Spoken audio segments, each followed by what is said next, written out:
Shonen arcs. They are a staple of shonen anime, but they are complicated to be written. I mean, there's a reason why you prefer to watch your favorite athlete or sports team to play the actual game than to train. Training is repetitive, and it can be boring, and also it doesn't have stakes like a real match. And the same thing applies to the character that's training in the shonen anime. Training arcs can be a drag. They can tank the pacing of the story, and they can also not really work very well. But if done correctly, they can be amazing for your story. Obviously, training arcs serve several purposes whenever they're implemented. They can develop the world building, especially in a story with magic powers like Naruto. You can tell the audience about how those powers work. Training arcs are also used for character growth, not just in terms of the character learning a new power, but also growing as a person as he has to learn that power and the difficulties of that process. And they are important for the payoff they're meant to deliver in the end when the character finally masters the ability. Usually what's going to decide if a training arc was good is going to be the payoff. The more cathartic it is, the better it tends to be. And naturally, because Naruto is a shonen anime and training arcs are very much a thing in the genre, we see Naruto going through 7 of them during the series. And because of the slower and more tedious nature of a training arc, they are usually intertwined with something else. Especially in the Naruto series, Kishimoto is very clever and he makes sure the training arc is not the only thing you're watching. He cuts between the training arc and something else that's happening elsewhere with other characters, and Naruto is the only character that gets proper training arcs. I mean, Sasuke kinda gets them, being the second most important character, but other characters, yes, they train. It's very much implied that they train hard, especially characters like Lee and Kai, but everybody else trains. But the best thing we can see from other characters training that are not Naruto and Sasuke are snippets here and there. When a character shows a new jutsu, nobody's really going to complain about, oh my god, how did this character get this jutsu? It doesn't make sense. No, we know they train, we just don't see it. Because going through a training arc every time a character learns a new jutsu would just be impossible and completely inadequate for any story. But because Naruto is the main character and whenever he learns a new jutsu, it's supposed to feel like a big milestone, the training arcs are also supposed to give that gravitas and show the character's progression really well, and also how much effort he put into learning those new abilities. So, in this video, I'm going to be ranking all 7 Naruto training arcs from worst to best, and provide an explanation for their placement. Starting off with number 7, and this is a very fast one. Some people may even say it's not a proper training arc,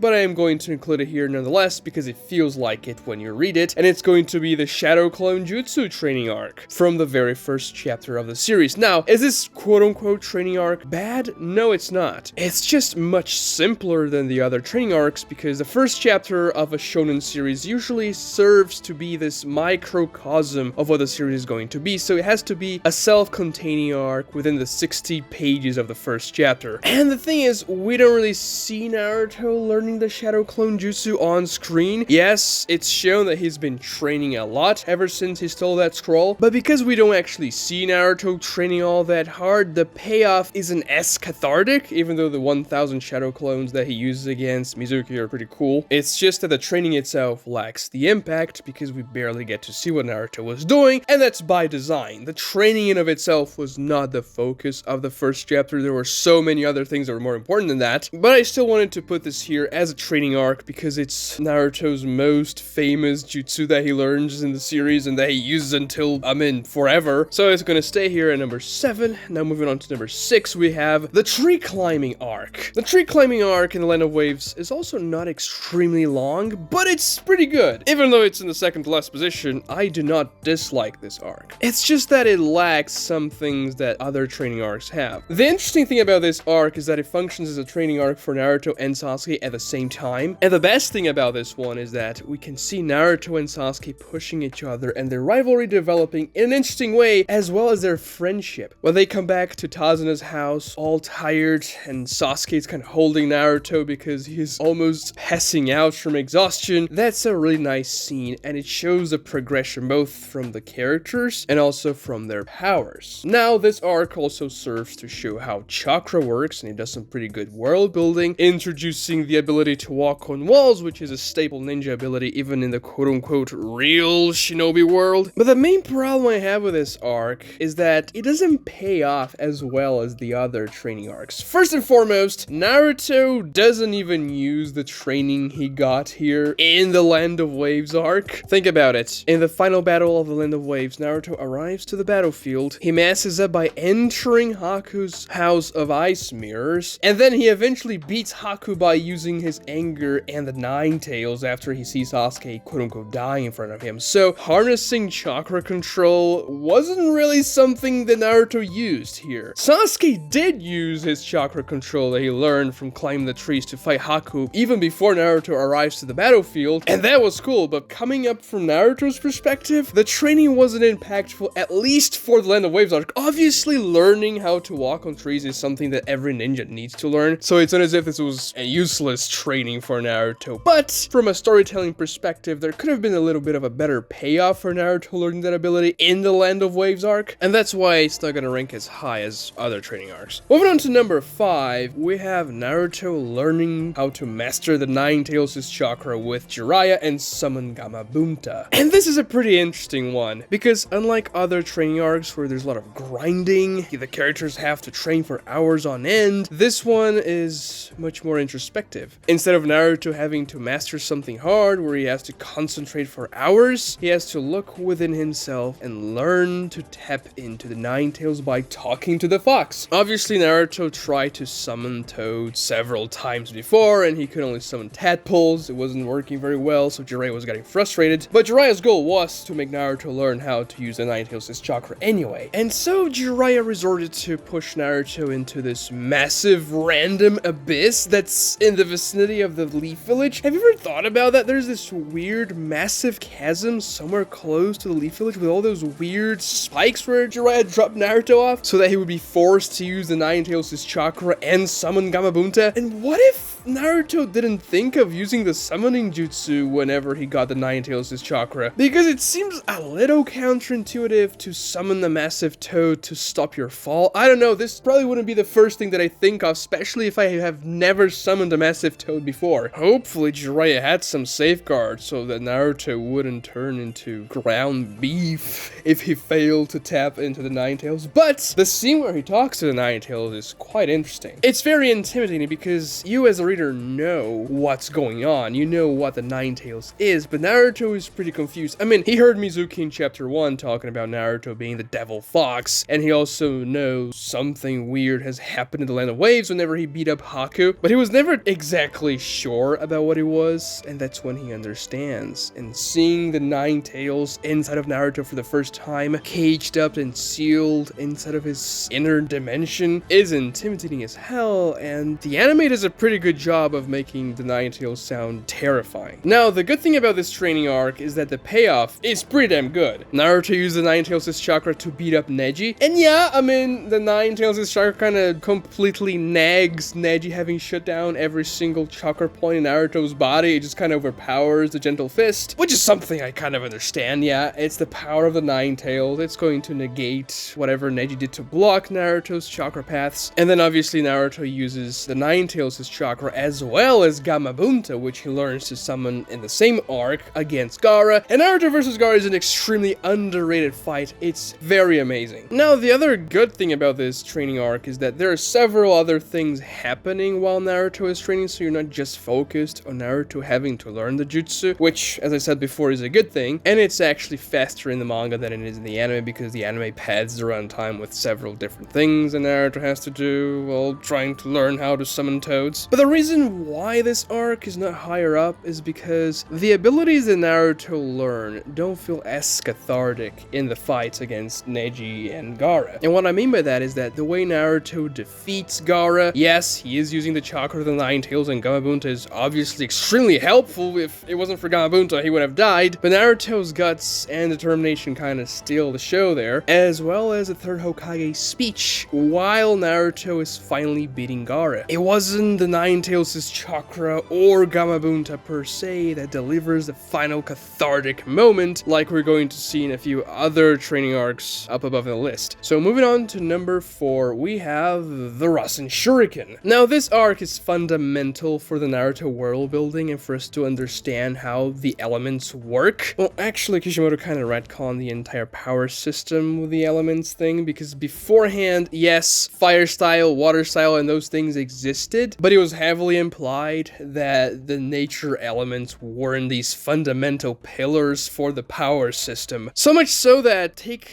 a jutsu like the Chidori, for example, they never say lightning style Chidori. It was just kind of an electric discharge. But anyway, I like this retcon, it's fine. We understand how the elements work in conjunction with each other, we understand what are the weaknesses of each element, and we also get to see Naruto developing new jutsu using a technique he learned from Kakashi, which is to combine the knowledge of his shadow clones, training with an entire army, which also gives Naruto the ability to use his shadow clones much more strategically later on. He understands that he can collect the knowledge from a destroyed shadow clone and use it to his advantage, both during combat and during training, which is probably even more useful than learning the Rasen Shuriken. Come on, Naruto, you've known the shadow clone jutsu for like 4 years now, and you hadn't realized that the knowledge from destroyed clones comes back to the original? That has so many different applications. And yet Naruto is pretty much the only person in the world that can use this method to expedite his training by essentially using an army to train for 500 hours in a space of a day, and therefore learning things so much quicker because he's the only one that can produce so many clones and keep that consistency with his massive chakra reserves. But using shadow clones to obtain information during fights is something that Naruto should have probably realized before he did here, but anyway, he's not exactly the most book smart kind of guy. Regardless, this is what allows Naruto to master an S-class ninjutsu, completing the jutsu that his father was unable to complete. He infuses lightning style on the Rasengan and produces the Rasen Shuriken, one of the most powerful ninjutsus in the series, and by that point of the story, probably the most powerful ninjutsu we had ever seen in terms of just raw damage potential. I mean, I guess we saw the Bijudama as well, but it's up there. Obviously, the clever thing about this training arc is that it's intertwined with Shikamaru and Asuma's fight against Hidan, and Naruto is actually still training to master the Rasen Shuriken when Shikamaru goes with Kakashi to try and get his revenge on Hidan and Kakuzu. So we obviously get a sense that the Rasen Shuriken is a very complicated jutsu to master, so much so that the jutsu is only 50% completed by the end of the arc, and Tsunade tells Naruto to never use the jutsu again because it's destroying his own chakra network. Eventually, he circumvents that problem by learning how to toss the Rasen Shuriken, but he needs to learn Sage Mode before that, and well, Sage Mode is going to be on this list as well. My favorite part of this arc is when Naruto and Kakashi clash the Rasengans. Kakashi was saying, yeah, you're able to infuse wind style on your Rasengan, right? It's not ready yet, it's just like a small wind style Rasengan, but if it's working, your Rasengan should wipe out my Rasengan. So they clash the Rasengans, and the best shot is seeing Kakashi looking at Naruto's back, and we see Minato's back, right where Naruto is through Kakashi's perspective, and Kakashi remembers this part of the training the first time Naruto uses the wind style Rasen Shuriken, when he prepares the jutsu and he's ready to fight Kakuzu. The problem I have with this arc is the final payoff. Yeah, this is an arc where the jutsu is the catharsis in of itself. Hitting the jutsu on Kakuzu is supposed to be the payoff for that entire training arc. However, it doesn't feel as earned because the Naruto versus Kakuzu fight is extremely rushed. Kakuzu feels extremely weak. He is fooled by 3 Naruto shadow clones. Like 3? It wasn't as though Naruto was using an army of 1,000 shadow clones like he used against several people in the past. No, Kakuzu was getting fooled and outclassed by 3 Naruto shadow clones, and that allowed Naruto to hit the Rasen Shuriken twice on Kakuzu. It just failed the first time because the jutsu fizzled out because Naruto wasn't exactly a master at the jutsu yet, but Kakuzu got caught twice and Naruto only needed 3 shadow clones to distract the dude. It felt like a complete nerf to Kakuzu, who was pretty much stomping Kakashi, and even though when Naruto hits the Rasen Shuriken, it's a really cool 2-page spread, the damage it creates is powerful, it just doesn't feel as earned. The way Kakuzu got caught felt cheap, not that interesting, and that's why the Rasen Shuriken training is not going to be as high up. The rest of the training is pretty damn nice. I just don't like Naruto versus Kakuzu. And one of the reasons why the fight wasn't that good and pretty rushed was A, because the editors were rushing Kishimoto to finish that arc and come up with the next one, and Kishimoto was also in the hospital while he was drawing that particular fight scene. So yeah, you can understand why it wasn't so great, but doesn't mean I'm going to put it above other better other arcs in the list. Number 3 is going to be the KCM or Kurama Chakramo training arc. And this one is kinda weird because it is split into 2 parts. The first one is Naruto's fight against the Nine-Tails. He has to subdue the Nine-Tails inside of himself in order to tap into the Nine-Tails' chakra much better. The fight against the Nine-Tails is pretty damn amazing. And yeah, Naruto is using his Sage mode, but he is that powerful in Sage mode in that particular fight because his real body doesn't have to move, and so he can just collect Sage mode forever. So like the first arc where Naruto is trying to master a bit of the Nine-Tails' chakra, this one doesn't have a lot of grinding and patient training as other arcs, but a more introspective kind of training where he has to literally defeat the demon inside of him. And that's not even the best part. The best part is that Kushina shows up and helps Naruto. It's a very emotional scene when Naruto gets to see his mom for the first time. Obviously, we get the Minato backstory in the middle of this arc, kinda, which technically isn't part of Naruto's training, but it's a very important piece of the lore that we got to learn, and it also counts as one of those storylines that happen alongside training arcs that make the training arc less boring. However, this particular one doesn't need that type of thing to be happening at the same time because it's much more exciting. It's Naruto fighting against the freaking Nine-Tails inside of him, and when he uses that massive Rasengan barrage, you're just like, okay, he can use a gazillion Rasengans now with the size of a mountain, and the Rasen Shuriken and everything, and Kushina's helping out. It's a great training arc in that part of the training.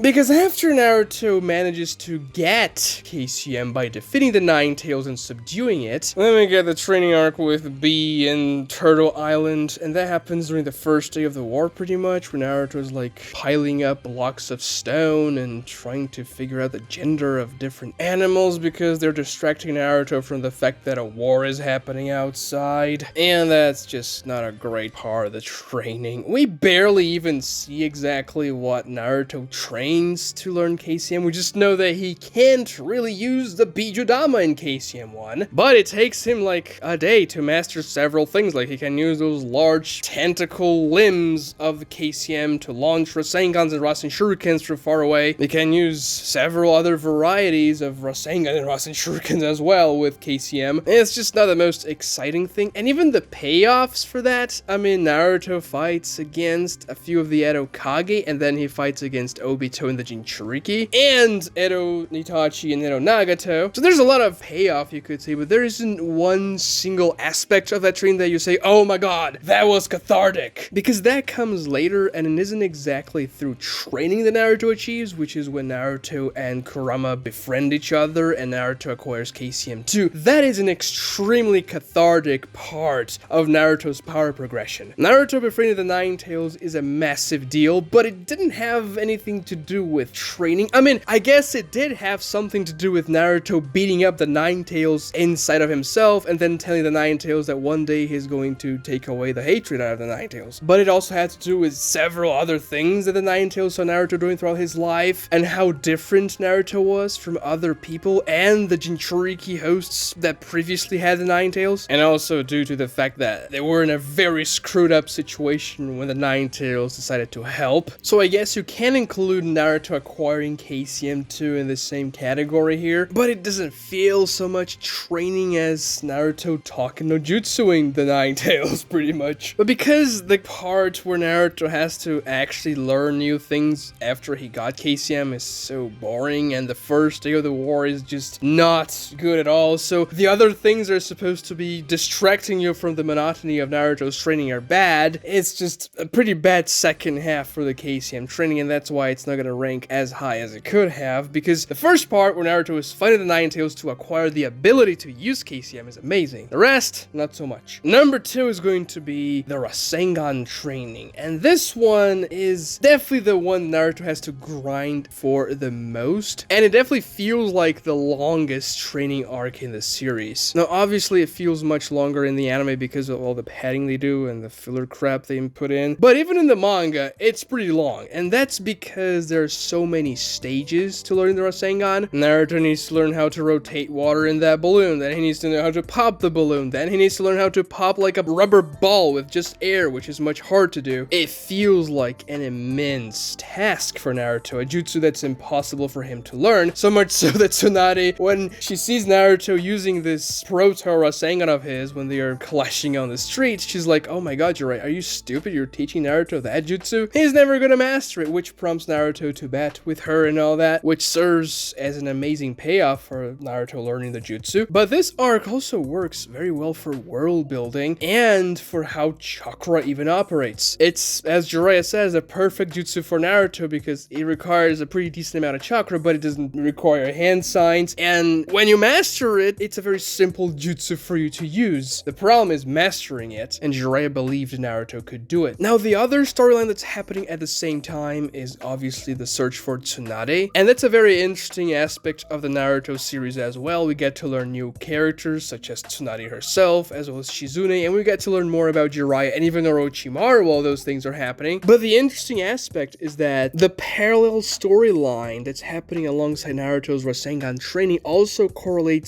pretty directly to Naruto's training with the bet with Tsunade, and Naruto having to talk no Jutsu Tsunade into becoming the Hokage because she's so jaded. Dan and Nawaki died in the past and they wanted to be Hokage, but because of their deaths, Tsunade is just like, oh no, being Hokage or wanting to be Hokage is just a curse. And when she sees Naruto with the same goal, with the same dream, and trying to learn this impossible jutsu, that just puts that in her mind again, and she's like, yeah, you're never going to learn this. So learning the Rasengan is the key to kind of talk no Jutsu Tsunade and convince her, no, there's hope. You don't have to give up. Great things can be achieved. Not everything is a complete disaster in life. And the Rasengan training comes together in this massive catharsis with Naruto catching Kabuto's blade with his palm and mastering the Rasengan in the middle of the fight by having the idea of using a shadow clone to provide the Rasengan with its rotation because Naruto was unable to provide the power and the rotation at the same time. So the shadow clone can do one part and Naruto himself can do the other, which was just an absolutely genius way, both from Kishimoto writing it and for Naruto to come up with it in the story. It was so creative. Naruto used his staple jutsu to master his second staple jutsu, and when Naruto says, I am not going to die until I become Hokage, and slams Kabuto with that Rasengan after Kabuto was talking crap about him non-stop, it was probably one of the most cathartic moments of the entire series. And this entire grind that Naruto has been through, trying to learn the jutsu his dad created years before, pays off in a magnificent way. And then obviously after Naruto hits the Rasengan, he also gets hit back by Kabuto's powers, and Tsunade's healing him and crying and like, oh my god, yeah, you're right. You were defending me. You're just a little kid, and I was so pathetic. I was scared. And then Naruto just kind of grabs her necklace and says, I win the bet, and then he passes out. It's just an amazing moment. The first Rasengan Naruto ever hits is one of the best scenes in the entire series. I mean, this training arc is so good, I even thought about putting it in first place, but